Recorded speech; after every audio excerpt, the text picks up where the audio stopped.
Hey y'all, welcome to my channel, or welcome back if you're returning. My name is Amy and this is Amy's Lifestyle and Budget, where we do all things living life on a budget. In today's video, I'm going to be doing my bi-weekly paycheck closeout. So we'll see how I did in comparison to my budget for this pay period. If that's something you're interested in seeing, please keep on watching and let's get on into the video.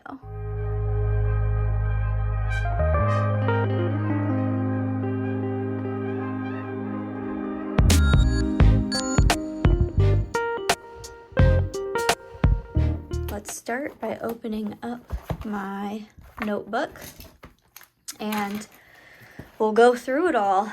So my goals for this pay period were to have as many no spend days as possible and to stay within my planned budget. Failed on both counts. Took an L there. I knew I had some Christmas gifts and some wedding gifts to purchase. Luckily, I stayed in budget for the wedding gifts. Did not stay in budget for the Christmas gifts. I'm curious, I might do like an all-in accounting of all of the Christmas or like all of the money I spent on Christmas this year, because I think that will give me a good estimate for next year of what to budget for, because I think I'm going to have to adjust my budget.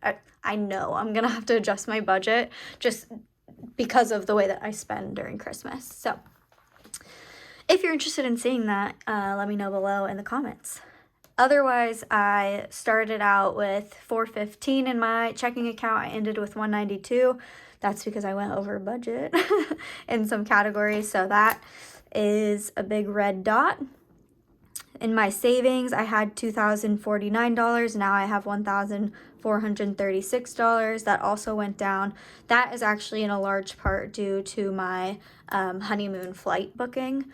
So I booked, like I just said, a flight for my honeymoon, and I paid with it. I paid for that using my savings. Otherwise, my wedding account also went down because I continue to pay my venue costs, but that's expected. I almost expect that to go down pretty religiously every month. So that started with $56.86. Currently have $21.67 in that account. Otherwise, got paid $1,334. Put $432 of that in my savings, and this is my budget. So let's see how much we're over and under here. All right, starting with pets. Budgeted $30, which brought my sinking fund to $130. Didn't spend anything, so I still have $130 in that sinking fund. Car maintenance is the same. Budgeted $30, brought that sinking fund balance to $180. Didn't spend anything. I have $180 in that fund. Christmas, budgeted $200. Didn't have any Christmas budget left. Spent $448.93. So we are $248.93 over budget. Travel, budgeted $100. That brings our travel balance to $280. Didn't spend anything on travel, so still have $280 in that fund. FabFitFun, didn't budget anything. Have $160 there. Didn't spend anything. I continue to have $160. Household, didn't budget anything. Have $60. Spent $641.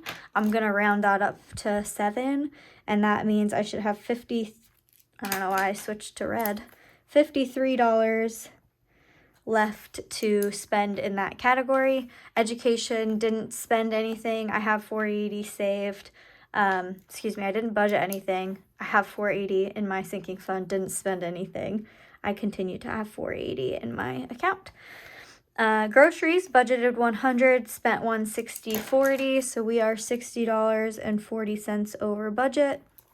Gas, budgeted $50, spent $38.05. I'm going to round that down to $38, so that gives me $12 left over in gas. Food, budgeted $50, spent $264, mainly because we did some big purchases because my fiance's family helped us out with some reno stuff, and we provided lunch, obviously. So that was not budgeted for, but definitely worth it. So we were $202.64 over budget in food. Gift, we budgeted $300. We spent $250 on gifts. This was for wedding gifts and thank you gifts. So we are $50 over budget. Excuse me, $50 under budget for that. Miscellaneous, we had 42, didn't spend any of that. So we have 42 left. Personal, this is where that savings comes in. So didn't budget anything for personal, spent $1,044.62 on my flight. Luckily, I really had, my savings and that's what paid for it, but technically speaking, didn't budget for that. So we are $1,044.62 over our budget there.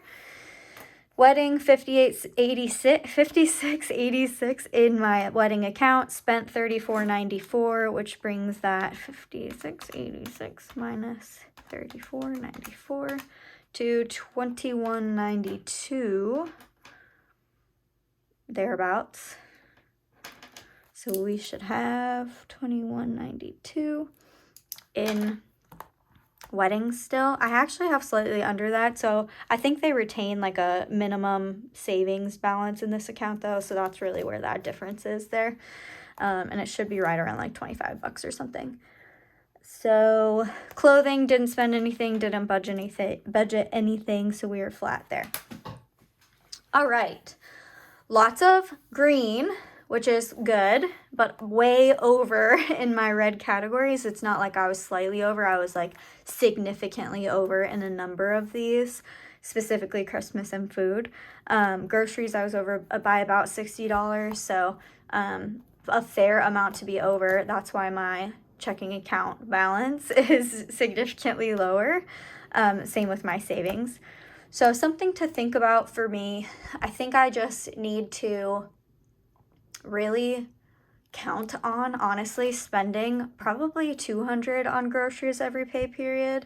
And then I really need to also increase my food budget because I just continue to spend in that category. And like, as much as I tell myself, eat at home, cook at home, don't eat out, like I inevitably do. So if I don't have the discipline to actually stick to my budget and I continue to bust it, I just need to take the L and increase my budget, because it's more important for me to recognize myself and like be honest with my budget so that I don't overspend or spend money that I don't have just because my discipline isn't there. So rather have too much money than not enough.